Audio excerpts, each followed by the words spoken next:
stopping in for a couple minutes. He lives down the street in Fort Lavaca here, so I have a lot of connections and family members throughout this district, even though I'm from the U.S.-Mexico border. Our family's pretty large, and we believe in family and family values. And when it comes to education, I've always been about trying to bring parents and family into the classroom. My background as an educator is working with parent engagement at San Juan Alamo ISD. When I was 18 years old, my mom was really involved in my education. I come from a single-parent household, and she wanted to get involved as many ways as she can. You know, if she could be in the classroom, she would have, teaching alongside my teachers. She wanted to make sure what was going on in the classroom, and she wanted to uplift everybody, not just my friends and my classmates. She wanted to make sure everybody had that equal right to an education. And on paper, we were not supposed to have that high-quality education. I come from a low-income background, first-generation college student. My mom didn't go to college, but she believed if you go, that closes the gap. You know, she's a retail worker, and she's always been a retail worker. And she told me from an early age, education's your gateway out of here. You know, come back though, when you make that opportunity and you get your education, come back and help out young people in some way, no matter what job you have. It made sense to me to go into education and try to make a difference in helping high school seniors apply to college. At age 19, not waiting until after I graduated from college. At San Juan Alamo ISD, I came back and started working with the parent engagement program, with college readiness, any program I could as a college student to work with the families and students right away. Over the summers, I would host workshops for parents and for students how to apply to college, financial aid, scholarships, and all those lessons turned into my first job after college, teaching high school at this same district, creating my own course and my own curriculum. Today, what I do is I take that curriculum into my nonprofit organization in Hidalgo County, teaching at multiple schools.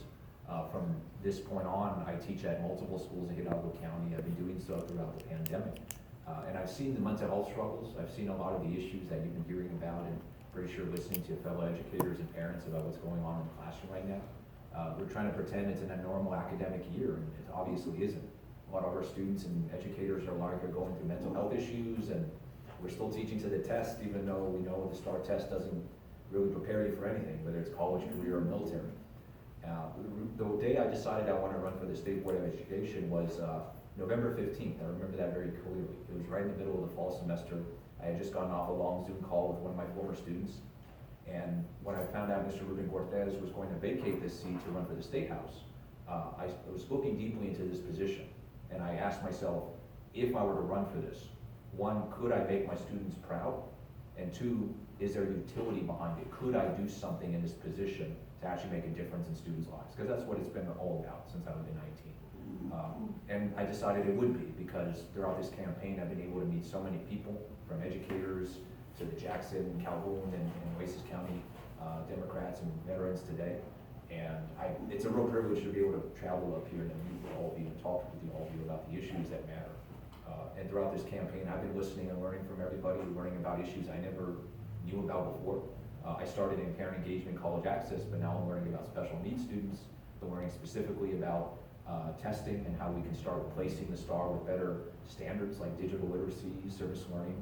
I'm for expanding computer science. I'm an English major, currently finishing my PhD in English. So computer science is a whole new world to me, but a lot of teachers and professors have been telling me, well, this is the future. You've got to start talking about it and get students prepared no matter what kind of high school they go to. They can't just graduate knowing how to print hello world. They got to get ready for the jobs of tomorrow. So I'm here to just listen and learn from all of you. I thank you for giving me the platform and the ability to be here.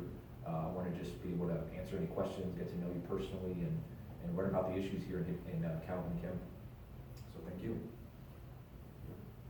Anyone have any questions? Do you agree with parents interfering with like the books and everything that the kids are, and the teachers have choice in reading in that? Is that one of the things that, do you agree with that? I think local control is important. I think having input on what's going on in the libraries and schools from PTAs, community groups. But as a writer and a scholar myself, what's happening right now at the state level with the 850 book ban, essentially the ban list, I am opposed to that.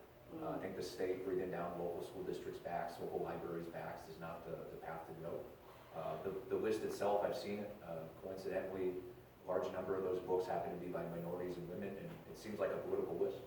So I do believe in local control, and if there seems to be an issue with books or any other material in the library, I think locals know what's best rather than the state saying, you can't read that book, you can't teach that topic. Is it a lot of the choice of the books done by like, maybe the librarian and stuff like that? That are in the library, It should and be. they don't seem to have a problem with it, so, Exactly, yeah, and I agree, it should be local, and they know what's best for the community. You know, when I was a kid, I used to grow up in the FAR library, and there was a bunch of books that I didn't even know what the topics were about. That was the beauty of the library. I could just pick up a book, read it, and even if I didn't really agree with it or understand, I could put it back, and I had that choice, you know, having that choice is really important. it's about like whatever you watch on TV, you know, you change the channel or turn it off. Exactly. Views you agree with and disagree with, that should be in front of you in the library, and that's the beauty. Well, yeah, because people have all kinds of choices of what to read, Yeah, you exactly. know. I may not like what you read, so I'm not gonna read it, you know. I agree. You know, I agree. I'm a writer as well, and I imagine what it's like to be someone who creates that kind of knowledge for students, and to have state bureaucrats getting in the way saying, well, no, we don't agree with what you're writing about, sorry, we're not gonna put your book in the library. That's not the role that the state should be playing. I don't think so either. So does that role go so far as to the explicit sexual content that we're seeing in the textbooks these days? This role, we would be looking into state guidelines for recommendations. So the State Board of Education, we can send out guidelines to local libraries and schools and saying, here's what should not be generally purchased, especially if it's purchased using taxpayer money in the schools. In terms of what's happening at the state legislature with this book ban, that is more of an enforcement mechanism where there's actually reviews going on and school libraries using some resources to remove.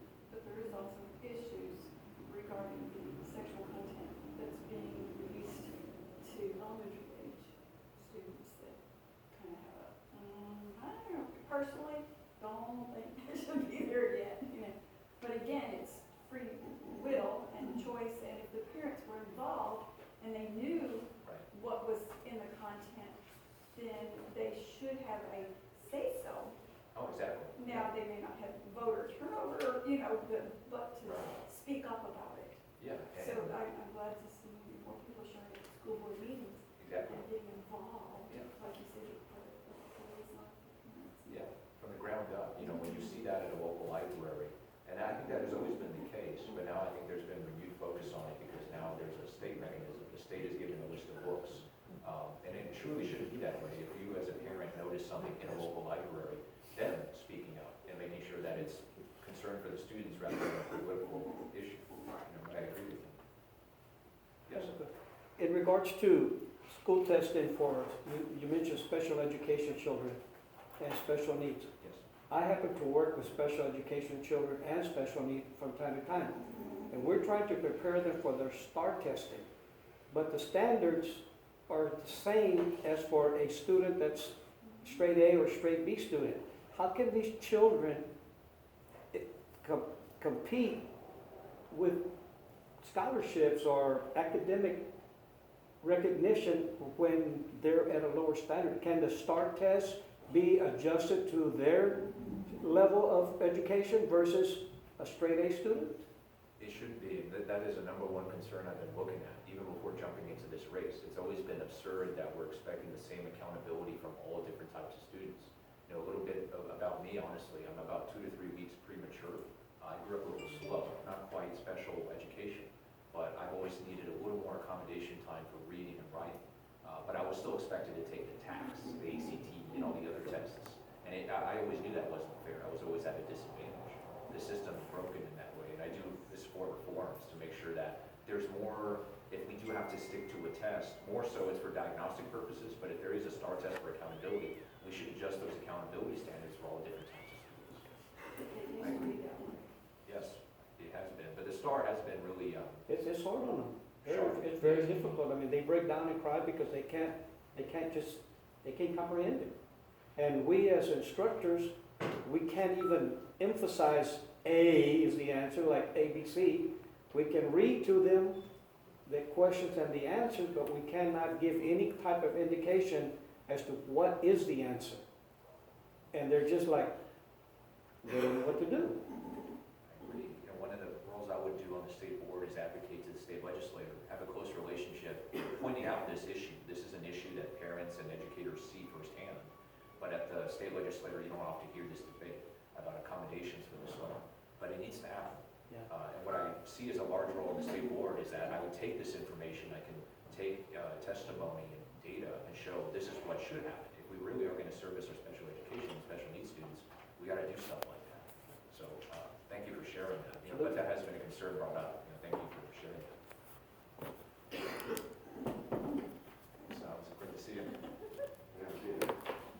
When you first started, you said that teaching to the test, and I know a lot of teachers don't like that. They know that their students are just, okay, well, they're just going to teach to focus on completing that STAR test.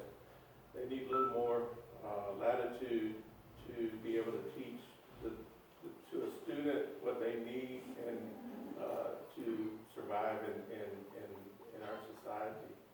I don't know how you feel about teaching, about teaching to the test.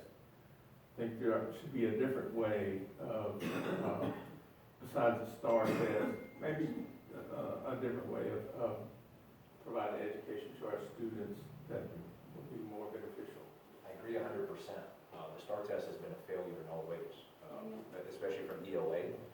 You have the STAR test teaching 8th grade reading to 5th graders, and in some years it's vice versa, it's too easy as opposed to 5th grade reading. It's been a shoddy test, it's been a shoddy rollout for years. And my proposal, it's been a political issue, let's cancel the STAR and let's move away from it. The question is then what do we move to? Throughout this campaign I've been talking openly about digital literacy, financial literacy, service learning, project-based learning. One of the big roles on the State Board of Education is to develop curriculum, develop instructional materials that the teachers and schools can actually use. Because you can say, okay, let's do that, let's do this instead, but how do the teachers on the ground actually receive it? Do they have the funding? Do they have the training? Do they have the personnel to actually implement these real-world skills? We often talk about, let's teach our students financial literacy, about taxes, about everything. But do we have the instructional materials for that? At the State Board of Education, I'd like to get started working with community partners, bringing them in. We should be bringing in financial literacy experts in our schools and or training our math teachers to do that. I'm a big proponent of digital literacy. I see students coming in, especially in my social studies fellow educators, they're telling me students are on social media reading nonsense. Like they don't even know how to differentiate facts and fake information anymore. That's a real skill. We got to teach our students now, unfortunately. And the STAR is not equipping them for any of that. So what we move to once we cancel the STAR, I've been proposing a few of those ideas throughout this campaign. And I just share more about that throughout tonight. These are great questions. Does anyone else have any questions or concerns? Well, I know teachers are not recognized enough. I don't know exactly what your position would be as far as giving teachers the recognition and maybe even the pay they need. But it's just like I don't know, I think they should be appreciated more. I know teachers make a lot of difference in a lot of people's lives, and they should be appreciated more. I agree. My field director, Codisa, is an 8th grade English teacher. I want to recognize her. She's a huge asset to this campaign and an insight of what's happening in middle school English and in Callan. And I've been seeing it in the ground as well. Our teachers are underpaid, underappreciated. I also emphasize these are not new issues, but the pandemic has laid bare these issues, and they made them even worse. Today, actually, NPR published an article that said 55% of teachers are considering leaving the workforce in the next 2 years. What is that going to do for our students? What is that going to do for our state? I mean, we all probably know someone, either a parent, a student, or an educator themselves. You understand how hard things are right now in the schools. Change the legislature. Exactly. I mean, our leaders are not listening. That's what the has to sad be thing. done. Our leaders are looking at this and they're not doing anything about it. And that really frustrates me as someone on the ground and seeing this pain. I saw it in my students, and that's why I jumped in this race. But now throughout this campaign, I've been seeing it more in our fellow educators. And it's universal concerns, but then you see McAllen, you see Port Lavaca, you see all these different cities across the district. These are universal issues, and they're slightly different everywhere, but why is it we can't come together and solve them? We need real leadership from the top down. Yeah. And that's why I'm in this fight to try to do that.